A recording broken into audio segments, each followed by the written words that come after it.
आङो जिहेतु हाराजेम मुगुजे BPF दोलोनि दैदेनगिरिमोन।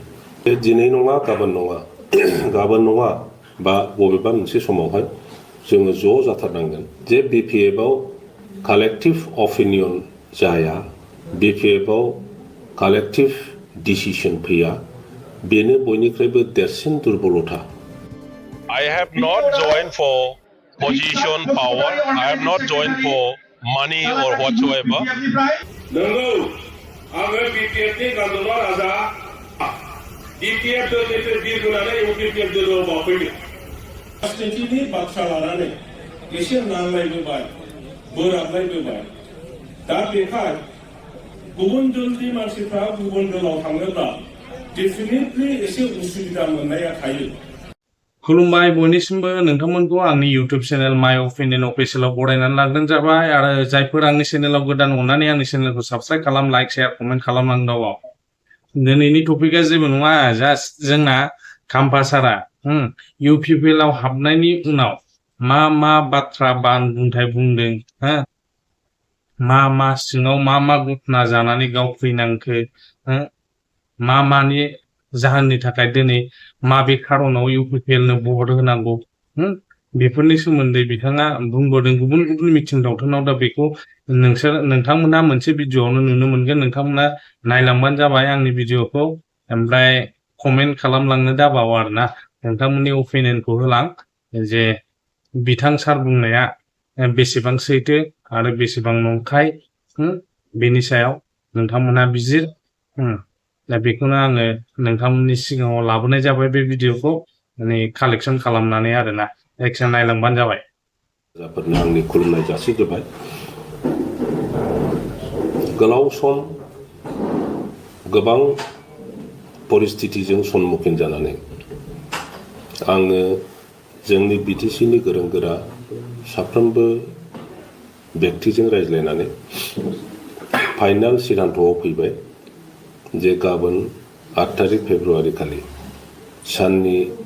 1 बाजियाव आंनिनो समस्ति चिरां दुवार समस्तिनि सिङाव थानाय थाइखा जरानि गेलेग्रा फोथाराव आङो इउपिपिएल दलाव जगदान जासिगोन। साफ्रोमबो मावथि रायजो राजाफोर जाय बिथांमोनहा आंजों थाफानानै इउपिपिएलनि सोद्रोमा जानानै राजनिति खालामनाय आरो हारि सिबिनाय, समाज सिबिनाय खामानियाव लोगो लाफादेरनो लुबैयो, बेबायदि इच्छुक व्यक्तिफोरखौ आङो खावलायहरो, फै गाबोन साननि 1 रिंगायाव जों जयैनो दोलै नोगोरै इउपिपिएलआव जगदान खालामनि। दा रायजोफ्रा आंखौ सोंदों जे मानो BPF गारनानै इउपिपिएलआव जगदान खालामनो नागिरदों। बे खारना गोबां खारननि गेजेराव आं मोनसे खारना बेनो जे जोङो बयबो बिटिसिआव थि समावहाय मोननै राजनैतिक दल BPF आरो इउपिपिएल दाफुंनानै बिटिसिआव इलेक्सन गेलेबोदों बा राजनिति खालामदों। बे समनिफ्रायनो जोंनि हारियाव, जोंनि समाजाव गोबां धरननि दाङाबाजि, नांलायनाय खमलायनाय, एना एनि जाबोनायखौ जों बयबो मिथिगौ। दा ओरैबायदि परिस्थितिया जे मोनसे गामियाव BPF इउपिपिएल लानानै हाबा हुखानिफ्राय, सावरि बादालिनिफ्राय गावजों गाव सहानुभूति होलायलायै, थांलायलायै फैलायलायै बेबायदि परिस्थितिसिम सफैदों। दा बेफोरखौ सुस्रांनो थाखाय बिभिन्न समावहाय जोंनि दैदेनगिरिफ्रा ज' खालामनायनि, बे मोननै दलखौ ज' खालामनायनि सेस्ताबो खालामबोबाय थादोंमोन। दा ज' खालामनायनि बेलायाव आं बेखौनो अनुभब खालामदों, आङो जिहेतु हाराजेम मुगुजे BPF दोलोनि दैदेनगिरिमोन, बिटिसि दाफुंनायाव आंहाबो गोबां अबदान दङ। हाग्रामा महिलारि बिथांनि दैदेननायावनो जोङो राजनिति खालामबोदों आरो दासिमबो आङो थांनाय खैदिन आगोलाव आं जि रिजिगनेसन लेटार होबाय, बे समसिमबो आङो BPF, दाबो आङो गुबुन दोलोनि नंथ'आ दिनैनि दिनाव, खारन गाबोनसो आङो जगदान खालामगोन। बे समसिम आङो BPFनि सासे दैदेनगिरि हिसाबै समग्र बिटिसिनि राजनितिखौ आङो पर्यालोचना खालामदों आरो बेनि गेजेराव आङो अनुभब खालामदों जे दिनै नङा गाबोन नङा बा बबेबा मोनसे समावहाय जोङो ज' जाथारनांगोन आरो ज' जायागौ माने जोंनि हारिनि जि थामोनथा हारि दाफुंनायनि जोंनि जि सिन्थाधारा बेयो आधुरा जागोन जोंनि जि समस्याफोर बे समस्याफोरखौ समाधान खालामनायनि राजनैतिक दलफ्रा बिभिन्न कार्यसुचि लानानै खामानि मावो बिभिन्न प्लेन पलिसि आइडिया बेफोरनि खोथा शेयार खालामलायो नाथाय मोननै मोनथाम दल थानायलाय मोनसे दलनि सिन्थाधाराया दस्रा आरो बबेबा मोनसे दलनि सिन्थाधाराया दस्रा जानानै जोंनि गेजेराव आरो गावस्रा गावस्रि जानानै दिनैनि जि राजनिति परिस्थिति बेखौ जोङो सम्मुखीन जानांदों आं दा ओंखायनो गोदान मोनसे आसा लानानै आरो समग्र बिटिसिनि रायजो राजाफोरखौ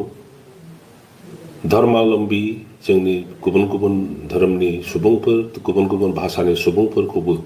जयै लाफानानै मोनसे गोख्रों राजनैतिक खालामनो थाखाय आरो बिटिसिआव स्ट्रं मोनसे राजनैतिक आबहावा माने स्टेबल पलिटिक्स लाबोनो थाखाय आङो खामानि मावनो ओंखारदों जेन'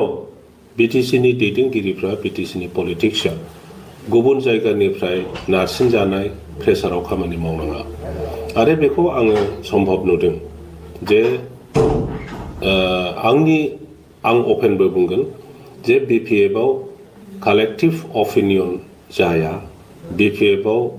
कालेक्टिभ डिसिसन फैया बेनो बयनिख्रुइबो देरसिन दुर्बलता उइकनेस बिपिएफआव बेराफारसेथिं इउपिपिएलनि दैदेनगिरिफोरजों रायज्लायनानै आं बेखौ उपलब्धि खालामदों बिसोरो बांसिन गणतान्त्रिक सिन्थाधारा आरोबाव इनक्लुसिभ माने बयखौबो लाफानानै साननाय मावनायाव बिसोरो बिपिएफनि माबानिफ्राय लिडारशिपनिफ्राय साबसिन बे स्पेसखौ मोनो आं बेखौ नुनो मोनदों बेखायनो इउपिपिएलआव थानानै आङो आंनि जि साननाय रायजो राजाफ्रा जायखौ लुबैदों आंनि हथिरथ आंनि लोगोफोर बिपिएफनि दैदेनगिरि बिथांमोनहा जायखौ लुबैदों बेखौ रियेल सेन्सआव मावफुंहैनायनि हाबाफारि हिसाबैनो आंनो प्रथम इउपिपिएलआव थांग्रोनोसै होननानै आंनि गोसो सिंनिफ्राय बिबेकआव सिद्धान्त लानानै आं बे खामानिखौ मावसिगोन I have not joined for position, power. I have not joined for money or whatsoever. I have joined to work for the people. I've already said if there is more scope, opportunity with UPPL than other parties to work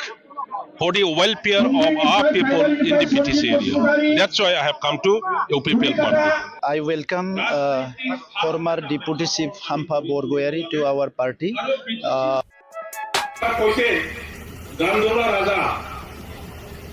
गान्दुला राजा होनना बुङाखैबा नंगौ आङो बिपिएफनि गान्दुला राजा गान्दुलाया माब्ला बिरो जेब्ला अखा हागोन जेब्ला दैबाना फैगोन अब्ला गान्दुलाया बिरो आंखौ बुंदों बेवहाय बाहां गैयाव बाहां इउपिपिएलआव बादों आं मानो गान्दुला राजाब्ला बिपिएफ दलनिफ्राय बिरबोनानै इउपिपिएल दलाव बाफैदों खारन दङ जोंनि जि राजनैतिक जुजिनाय जोंनि जि राजनैतिक जुद्ध दावहा बेवहाय बिटिसिनि मोजां खामानि मावनांगौब्ला बिटिसि যদি হসা হসিকৈ ইয়াত শান্তি প্ৰতিষ্ঠা কৰিব লাগে বিভিন্ন জাতি গোষ্ঠী ধৰ্মাৱলম্বী ভাষা ভাষীৰ মাজত যদি একতা আনিব লাগে বিটিচিবাসীক যদি ৰাজনৈতিকভাৱে একত্ৰিত কৰিব লাগে সামাজিকভাৱে প্ৰত্যেক জাতি গোষ্ঠীক সমানে সমান চাব যদি লাগে কাম যদি কৰিব লাগে আমার ভবিষ্যৎ যদি আমি নির্ণয় করিব লাগে, আমার ল'ৰা ছোৱালীৰ ভবিষ্যৎ যদি আমি ভাল কৰিব লাগে, গাঁৱে ভূঞে এই বড়ো ৰাজবংশী, নেপালী, আদিবাসী, অসমীয়া, বঙালী, মুছলিম, হিন্দু, খ্ৰীষ্টিয়ান সকলোৱে যদি একগোট হৈ পেলাই BTC পূৰ্ণাংগভাৱে যদি নিৰ্মাণ কৰিব লাগে, তেতিয়াহ'লে আজিৰ দিনত বেলেগ দল নহয়, UPPL দলৰ দ্বাৰাহে এই কামটো সম্ভৱপৰ হয়। एसे UPPLनि दैदेनगिरि आरो मावथि नोंथांमोननिसिम आं मोनसे खावलायनाय, जे जोंनो गोलाव सम राजनितिनि बाथ्रा लानानै एसे नांलायबोबाय, बोराबलायबोबाय। दा बेखाय गुबुन दलनि मानसिफ्रा गुबुन दलाव थाङोब्ला डेफिनेटलि एसे उसुबिदा मोननाया थायो। एडजास्टमेन्टनि एसे साइकोलजिकेलि प्रब्लेम मोनो। दा जेरैहाय आंजों लोगोसे गोबांथार আমার दादगारि primary committee for president secretary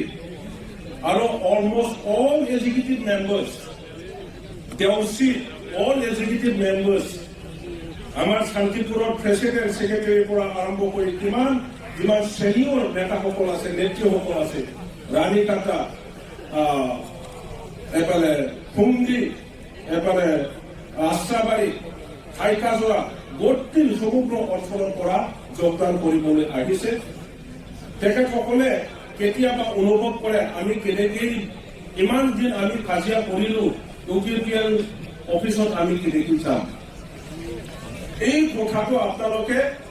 সমস্যা হিচাপে লৈ থাকিব নালাগে, এইটো মনৰ পৰা পুৰাপুৰি একদম উলিয়াই দিয়ক। আজিৰ পৰা আমি UPPL অফিচত থাকে। 5 বছৰত বোলে UPPLৰ নেতাসকলে সমর বড়কে ধৰি আমাৰ UPPL চৰকাৰৰ মানুহসকলে বোলে অকল থকা খাই খাই ৰাইজক একো চোৱা নাই। বিধি বুঙা আব্বা সমর বড়োয়া आरो UPPLनि दैदेनगिरि बिथांमोनहा गावसोरल' फैसा खामायनानै रायजो राजानो जेबो होआखैनो। फरिदत আমি কি দেখিবলৈ পালো, হাজাৰ হাজাৰ, ইয়াত 8,000ৰ বেছি মানুহ, 10,000 মান মানুহ হ'ব। অকল এটা সমষ্টিৰ পৰা, আপোনালোকৰ এই সুবাইজাৰ সমষ্টিৰ পৰা 10,000 আমাৰ মহিলা পুৰুষ, যিসকলে BTC পালৰ পৰা এক পইচা 2 পইচা কিবা এটা আঁচনিৰ দ্বাৰা আপোনালোকে সহায় সহযোগিতা পাইছে, তেনেকুৱা ব্যক্তিসকলে ইয়াত গোট খাইছে। আমাৰ নেতা প্ৰমোদ বড়ো ডাঙৰীয়া ইয়াত ইতিমধ্যে আহি পাইছে।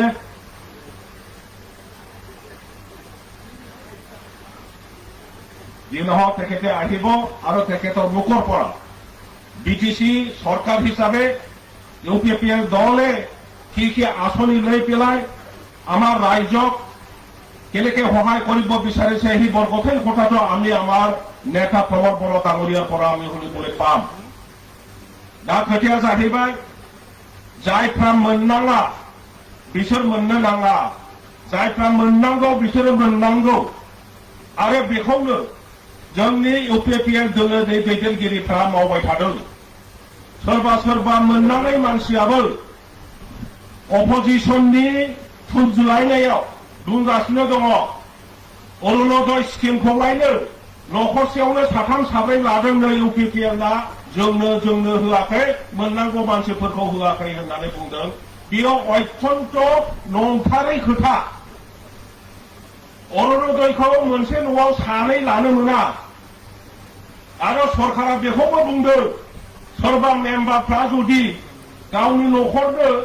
बिमानो होसे होनानै गावनि बिसिनोबो जुदि होदोंब्ला, अब्ला बेखौ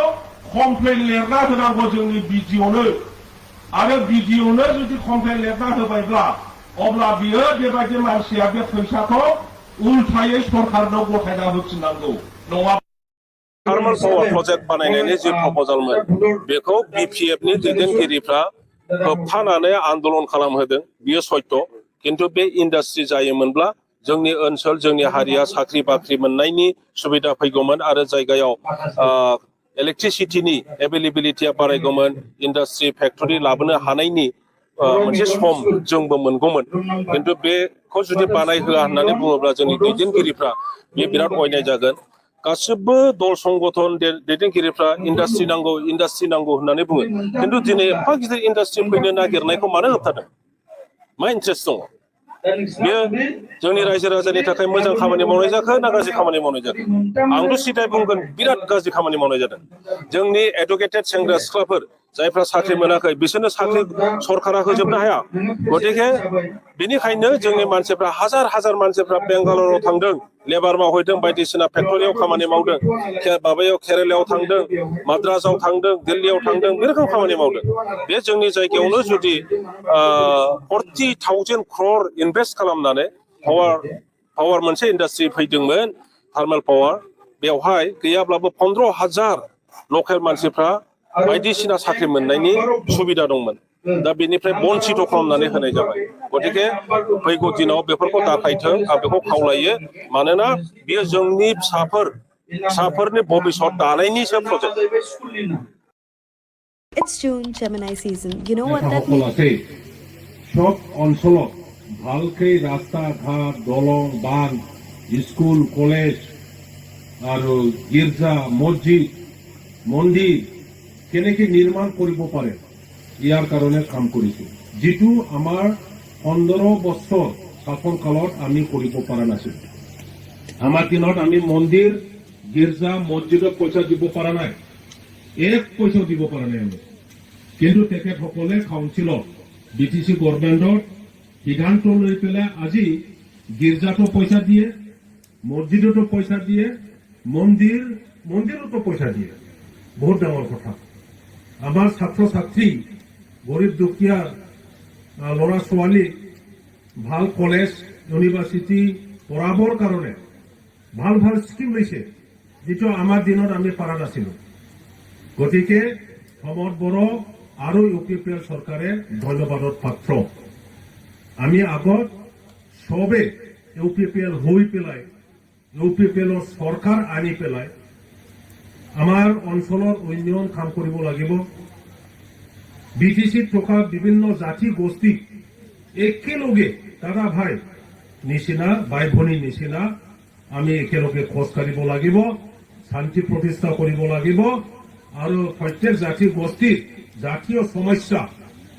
সৰু হওক ডাঙৰ হওক আমাৰ দুখ বেদনা আছে আদিবাসীসকলে আজি ST হ'ব বিচাৰিছে তেখেতসকলৰ দুখ বেদনা আমি বুজিব লাগিব সমৰ বড় আৰু UPPLৰ নেতাসকলে আমাৰ MLA সকলে আজি বুজিছে যিটো আমি আগৰ দিনত কৰিব পৰা নাছিল আজি মুছলিম ভাইসকলে খুশি UPPLত আহিছে সবে আদিবাসী সকলেও অকল আপোনালোকৰ এই গাল্লা জোৰাত নহয় গোসাইগাঁৱৰ পৰা আমাৰ EM আছে তেখেতক লৈ পেলাই সমগ্ৰ আদিবাসী মানুহসকলে UPPL হৈছে কচুগাঁও আমাৰ এইফালে কি বুলি কয় এইটো বিছমুৰি ৰাণীকাটা শান্তিপুৰ নিচিমা সব জায়গা যিমান আদিবাসী আছে UPPL হৈ এতিয়া কাম কৰি আছে ৰাজবংশীসকলে যিমান নেতা আছে সবে UPPLত সোমাইছে গাৰো ৰাভা ইয়াতো সোমাইছে আৰু যি বাকী আছে বসুংগুৰি হিচাপে আমি সোমাই দিম তেখেতসকলৰ দ্বাৰাই এই অঞ্চলৰ উন্নয়নমূলক আমি কাম কৰিম ডাঙৰ নেতাই এতিয়া আপোনালোকৰ ইয়াত ভৰি দিছে MLA স্বয়ং আহিছে এই ৰাস্তাটো পিছ ৰাস্তা কৰিবৰ কাৰণে তেতিয়া আগত আমি পাৰা নাছিল MLA আহিয়ে তেখেতে এতিয়া চেংচন কৰি দিছে আৰু ইতিমধ্যে কৈছে ইলেকশ্যনত আগতে কাম হ'ব এই ইলেকশ্যনৰ কাৰণেহে কৈছে বুলি নহয় আমাৰ MLA লৰেন্স ডাঙৰীয়া তেনেকুৱা দুইমুখীয়া মানুহ নহয় তেখেতে খ্ৰীষ্টিয়ান মানুহ আৰু খ্ৰীষ্টিয়ান ভাল খ্ৰীষ্টিয়ান এই ফাংফুং খ্ৰীষ্টিয়ান নহয় গতিকে যি কথাটো কয় এই কথাটো ঈশ্বৰক যীশুখ্ৰীষ্টক মনত আনি পেলাইহে এই কথাটো কৈ দিয়ে আৰু সেই কামটো তেখেতে কৰিবই আৰু যদি নকৰে ভগৱানে ওপৰৰ পৰা ঈশ্বৰে চাই আছে এই লৰেন্স MLA হৈ পেলাই আমাৰ ৰাইজক মিঠা প্ৰতিশ্ৰুতি নিদিবি এই কথাটো তেখেতে ভাবি আছে এইটো নকৰে তেখেতে আমাৰ মই তেতিয়াই কৈছো সবতকৈ শক্তিশালী সবতকৈ কৰ্মী শিক্ষাই হওক জ্ঞানেই হওক আমাৰ BTCৰ কয়জন আছে ওচৰত আছে আপোনালোকৰ ইয়াত ভৰি দিছে ভৰি দিয়াৰ লগে লগে সেইদিনা মোক ফোন কৰি ক'লে তেখেতৰ এজন মানুহে ছাৰে বৰষুণগুৰিত সোমোৱাৰ লগে লগে যি দুখ কষ্ট বুজিবলৈ চেষ্টা কৰিছে সৰু সুৰা যিমান কাম বিচাৰিছে চব কৰি আছে আমি এতিয়া সোমাই আহিলো গীৰ্জা ঘৰৰ যিটো থিং সেইটোও তেখেতে দিলে ৰাস্তা পথ যি ঠেলা গাড়ী থাকিবলৈ দিগদাৰী হৈছিল টোটো গাড়ী নাহে এনেকুৱা অৱস্থাত আমাৰ ৰাস্তাবিলাক কবাৰ এইটো আছিলে তো JCB ট্ৰেক্টৰ লগাই পেলাই তেখেতে কাম কৰিছে এইটো জাষ্ট আৰম্ভণি আহিছে যেতিয়া ভৰি দিয়াৰ লগে লগে এই কামটো তেখেতে কৰিছে আৰু যেতিয়া ইয়াত তেখেতে সোমাব চিৰাং দুৱাৰত তেখেতে জিকিছিলে চিৰাং দুৱাৰত যেনেকে কাম কৰিছে এই কামটো ইয়াত নিশ্চয় তেখেতে ডাবল কৰিব মোৰ একদম বিশ্বাস আপোনালোকে বিশ্বাস ৰাখক আৰু সবে UPPL আজিৰ পৰা যোগদান अखा जायोब्लाबो स्रोद जाखोमानांनाय जादोंमोन जोंनि गथ' गथायफ्रा गोसो होसारनानै स्कुल कलेजाव थांनो परिस्थिति गैयामोन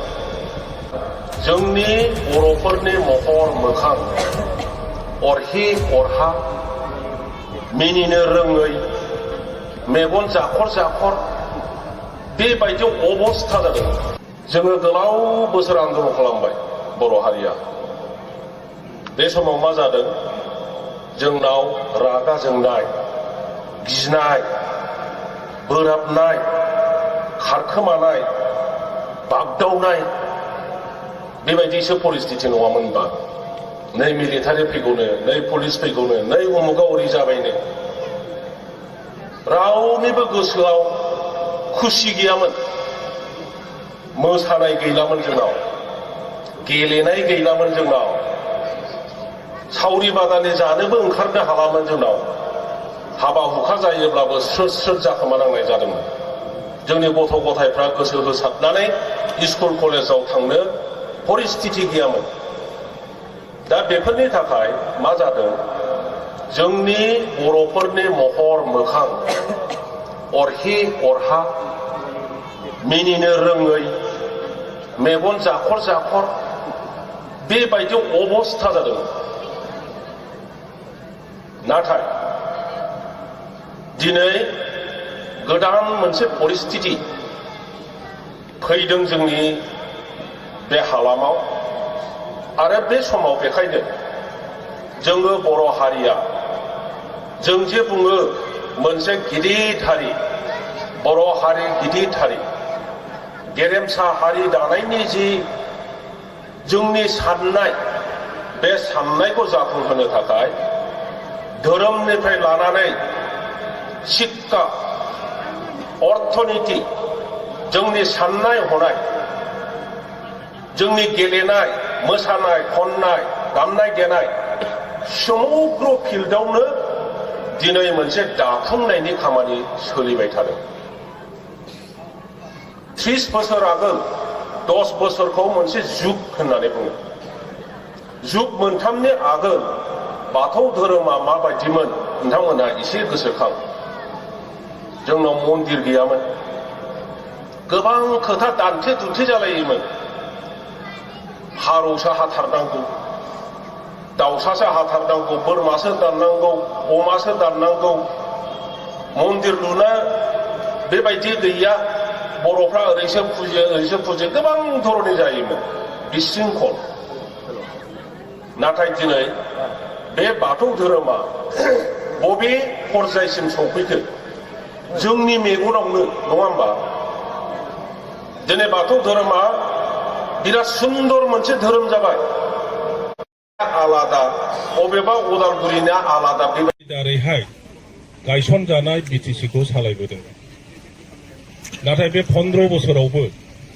जोङो BLT गावनि थाखाय मोनसे जिरायलायनो सावरायलायनो माबा मोनसे परिकल्पना खालामनो जे जोंनो जिरायग्रा मोनसे न' जे नांगौ बे न'नि सम्पर्के जोङो सिन्थाबो खालामबोआखै जोङो मावनानैबो होबोनो हायाखै गोबां समावहाय दैदेनगिरि बिथांमोनहा गोबां खोथा बुंनाय जादोंमोन जे एक्स BLT फोरनि थाखाय बिसोरनि थांनानै थानायनि थाखाय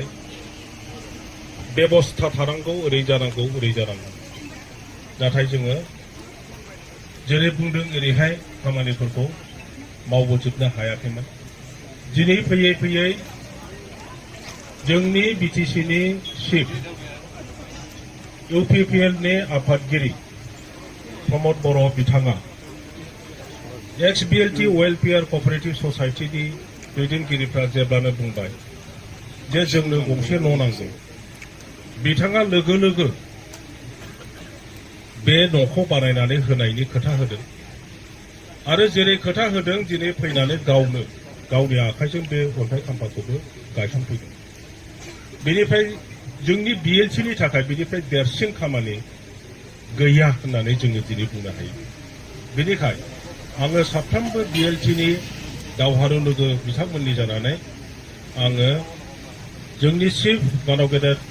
प्रमद बर' बिथांनो हाजार बिथांनो आङो गोजोननाय होयो धन्यबाद होयो जोंहा गोबां मावनांगौ दङ BLT फोरनि थैनानै थांनाय जोंनि रुंसारि बिथांमोननो दासिमबो जोङो मोजां धरनि अनसुंथाइ जोङो दाबो होनो हायाखै आरो जायफ्रा गोथाङै दङ लेर खुनुरुखुम थांनानै दङ जोंनि BLTनि मावथि बिथांमोनहा साख्रि गैया मावनानै जानो गुबुन मोनसे तारिखा मोनाखै मोजां धरनि गथ' गथाय दङ मोजां फोरोंनो हायाखै दा बिथांमोनखौबो जोंहा नायनांगौ दङ जों आसा खालामो न' लुनायजों लोगोसे बिथांमोननि थांना थानायनि बेबस्थाफोरखौ लासै जोङो प्रमद बर' बिथांनि अननायावनो बिथांनि दैदेननायावनो जोङो खालामलांनो हागोन होननानै जोङो आसा खालामो आङो बे समावहाय जोंनि बे गामियारि साफ्रोमनोबो गावबुरानिफ्राय आरम्भ खालामनानै बे गामिनि गासिबो थागिबि बिथांमोननो आङो धन्यबाद होयो बिथांमोनहा गावसिनि हाखौनो हगारनानै दिनैहाय BLTनो जि न' लुनो नागिरदों